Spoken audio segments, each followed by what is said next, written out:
A gente começa, inclusive, abordando um que é muito interessante: a inclusão de pessoas com deficiência nas vagas de aprendizagem e estágio. Vamos entender como é que funciona, como é que é feito o processo pelas empresas e de que maneira o candidato pode ter acesso a essas oportunidades. Para falar com a gente sobre esse tema, eu recebo ela, que é supervisora de inclusão social da CIE, Lilene Rui. Seja bem-vinda, uma alegria te receber.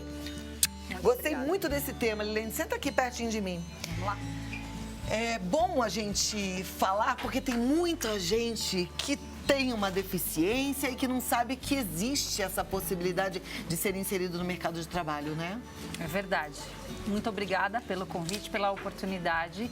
Sim, muitas pessoas que têm deficiência não sabem dessa possibilidade. Elas muitas vezes nem colocam o trabalho como algo que possa acontecer na vida delas. E pode sim, é sim uma oportunidade de inclusão.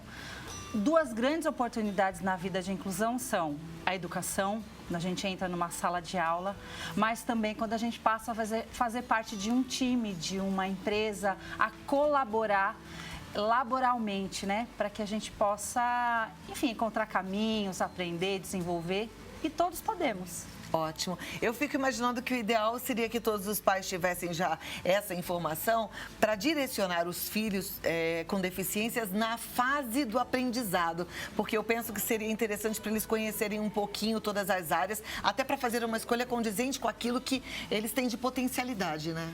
Você está correta. Muitas vezes a gente olha para a pessoa com deficiência, a gente vê o que ela não pode fazer, porque tem uma limitação, porque é diferente. Mas a gente tem que olhar com esse olhar de potencialidade, o que ela pode fazer.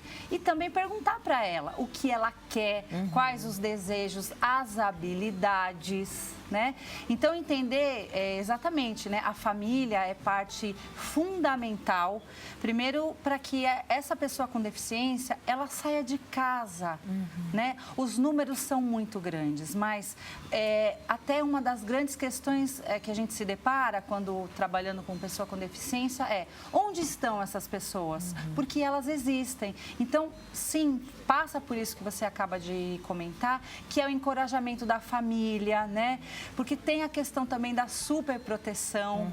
Como eu vou colocar o meu filho, que é pessoa com deficiência, que tem uma limitação, que pode ser física, que pode ser intelectual, mas que tem sim grande potencial e tem muita vontade. É isso que a gente se depara muitas vezes. A pessoa com deficiência, ela tem vontade, mas, de fato, a informação precisa chegar, né? Então, tem muitas entidades que acolhem e, principalmente, o que a gente entende é que tem que andar junto com o mundo da educação. A pessoa, ela tem que ser inclusa no mundo da educação, porque dessa forma ela vai compreender o mundo, ela vai se compreender enquanto pessoa e, dali para diante, o que ela pode, né? Aquela história, nós podemos estar onde nós quisermos, mas a gente tem que saber dessas possibilidades, né? Saber o que tem, né, pra gente estar. Se a gente acha que é só dentro de casa, aí fica muito limitado. Agora, me fala uma coisa: existe a lei da inclusão, né? As empresas, elas têm alguma obrigatoriedade de contratar uma pessoa com deficiência? Sim, a legislação existe há 28 anos, né, que a gente chama de uma das grandes leis que o país colocou, né, a lei de inclusão. Então, esse ano completou 28 anos. Grandes empresas, elas têm uma cota de contratação. Então, a partir de 1.000 funcionários, a gente fala aí de uma cota de contratação da pessoa com deficiência. Sim, é legislação. E essa legislação, Cláudia, nada mais é do que uma ação afirmativa, né? Onde as empresas precisam garantir esse percentil, que começa aí em 5%, para que dentro do seu quadro de colaboradores, parte desta massa de trabalhadores seja pessoa com deficiência. É uma forma de garantir a representatividade dessas pessoas no mundo organizacional, no mundo colaborativo. Agora, no mundo onde a gente tem um crescimento absurdo de startup, empresas pequenas, as pessoas empreendendo e poucas oportunidades de emprego, essa lei só vale mesmo para essas empresas que têm mais de 1.000 funcionários? Sim, mas tem um detalhe. A inclusão, ela precisa ter uma lei por trás que te determine, que te force a ter uma atitude de inclusão. A gente diz assim, né? Para além da lei. Tem empresas que nos procuram justamente porque querem praticar a inclusão, praticar a diversidade. E para essas empresas, não importa se ela tem 1.000 funcionários, se ela tem 100 funcionários ou se é uma startup, começando agora com um negócio que é novo, então, que tem a possibilidade de ter uma pessoa com deficiência, né? A gente usa um jargão dentro da área, dentro do mundo da deficiência, que é o seguinte, né? Inclusão, né? Diversidade é quando você chama para festa, vamos chamar para festa. E inclusão é tirar para dançar. Então, vamos tirar para dançar, vamos convidar as pessoas a serem estagiários, a serem aprendizes e vamos considerar que essas pessoas sejam pessoas com deficiência, para olhar diferente, para ter uma visão de olhar além do que eu e você, mulheres, por exemplo. Por que não ter um homem? Por que não ter uma pessoa que é cadeirante? Por que sim ter um cego? O cego enxerga muito diferente, com muitas possibilidades. Isso te faz pensar diverso, te faz pensar diferente e incluir todo mundo. E, Cláudia, isso tem a ver também com a questão financeira. As empresas que empregam pessoas com deficiência, a chance delas terem um portfólio de negócio, um portfólio de produtos muito mais extenso, né, que vai contemplar a todas as pessoas. Então, a gente está falando de lucratividade, de efetivamente você pensar que incluir pessoas com deficiência é também trazer novidade financeira para o teu negócio. Porque vai ter um olhar diferente, né? Alguém ali que vai te dar essa luz, né? Que vai pensar nesse público e que precisa de produtos e de recursos. Quando se fala, tem uma pesquisa que fala que quando você vende o produto para um cadeirante, por exemplo, você traz, além do cadeirante, pelo menos o pai, a mãe e o irmão. Ou seja, 3 novos clientes que não só, por exemplo, você vai vender para o cadeirante, você vai vender para 3 outras pessoas, né? A comunidade surda, por exemplo, ela é super ativa. Então, você fala com um surdo, você fala com uma comunidade. Logo, você tem uma comunidade de clientes. Então, tem esse olhar também que o empresário, que a pessoa que está pensando, né, em expandir o seu negócio, ela tem que pensar na pessoa com deficiência. Achei incrível a gente poder tocar nesse assunto. E acho bom que, de repente, você está de férias, você que é aí do RH da sua empresa, assistindo a essa entrevista, para poder levar essa novidade. Ou mesmo um funcionário. A gente pensa muito assim, isso é problema do RH, isso é problema do meu patrão. Não, é você chegar numa reunião e poder soltar, sabe, essa possibilidade, essa novidade. Eu acho que vai ser muito interessante. E olha, segundo dados coletados pelo Instituto Brasileiro de Geografia e Estatística, quase 24% dos brasileiros possuem algum tipo de deficiência. Então, pode ser física, intelectual, auditiva, como a gente acabou de falar. Desse percentual, apenas 1% está no mercado de trabalho. Isso é muito sério. Na verdade, isso é muito grave, isso é muito triste. A nossa repórter Andressa Oliveira conversou com especialistas e deficientes que estão no mercado de trabalho para entender o que falta para a inclusão acontecer. Vamos assistir. Você consegue ler o que está escrito aqui? Consegue enxergar o que está nessa tela? Esta é a sensação de uma pessoa com deficiência, que muitas vezes fica à beira da sociedade que ainda não é inclusiva. A luta pela inclusão da pessoa com deficiência no mercado de trabalho começou com a Lei 8.213, criada em 1991. Já são quase 30 anos de lei, mas mesmo assim, muitos PCDs ainda estão fora do mercado de trabalho. O que há na lei é uma criação de um percentual para que a empresa inclua essas pessoas. Só que essas pessoas não são preparadas antes para isso, né? Pior, se a empresa não cumprir essa cota de 2% a 5%, a empresa também não pode trocar essa cota por outra coisa. Então imagine que ela criasse um centro de habilitação para determinada profissão. A profissão que ela mesma utilize, que a empresa utilize internamente. Ela não pode, né? Ela tem que cumprir a cota. E ninguém consegue cumprir por cumprir. né? Nós temos uma coisa anterior que é a questão das políticas públicas de transporte, a questão das vias de transporte, a questão da assistência familiar, qual é a pessoa que pode ser incluída e não pode ser incluída. Cid Torquato, secretário municipal da pessoa com deficiência do estado de São Paulo, ressalta que a inclusão tem que acontecer também por parte de todos os funcionários da empresa. Muitas vezes o que acontece é a pessoa é contratada, mas o próprio entorno não a acolhe.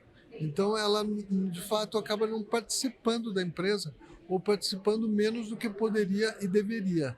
Então, um trabalho importante que deve ser feito com as empresas em geral, que contratam pessoas com deficiência, é esse trabalho de treinamento, capacitação, aculturamento dos demais funcionários, servidores, para aprenderem a lidar com a pessoa. Porque não é um bicho de 7 cabeças, mas se você não está acostumado a lidar com uma pessoa com deficiência, de repente você pode, de fato, ter algum estranhamento. Então é importante esse trabalho de capacitação da empresa para receber bem os funcionários com deficiência. Para trabalhar ainda mais o aprendizado de pessoas com deficiências, algumas empresas têm programas de estágio e aprendizagem. A Letícia chegou ao mercado de trabalho graças a essa oportunidade. Nasci com microftalmia, tenho baixa visão, aí esse olho tem só 3% de visão. Procurar emprego para mim foi um pouco difícil porque pela dificuldade de visão, às vezes sofre um pouco de preconceito. Para a empresa é muito importante a gente contratar essas pessoas com deficiência porque a gente gera diversidade, a gente gera inclusão dentro da organização, então por isso que a gente foca bastante na contratação de pessoas com deficiência. Andréia ressalta que é importante quebrar os preconceitos. Hoje, a grande maioria dos nossos colaboradores com deficiência trabalham com o público, né? Como nós temos um número de unidades muito grande, a gente consegue ter essa amplitude e o atendimento ele proporciona uma facilidade maior para que eles se desenvolvam e possibilite que eles tenham essa interação não só com os profissionais que trabalham na unidade, mas também com o público. É uma forma de quebrar preconceitos, barreiras, né? E tornar a inclusão a temática dentro da organização. Achei muito interessante essa matéria. Muito obrigada, viu, Andressa?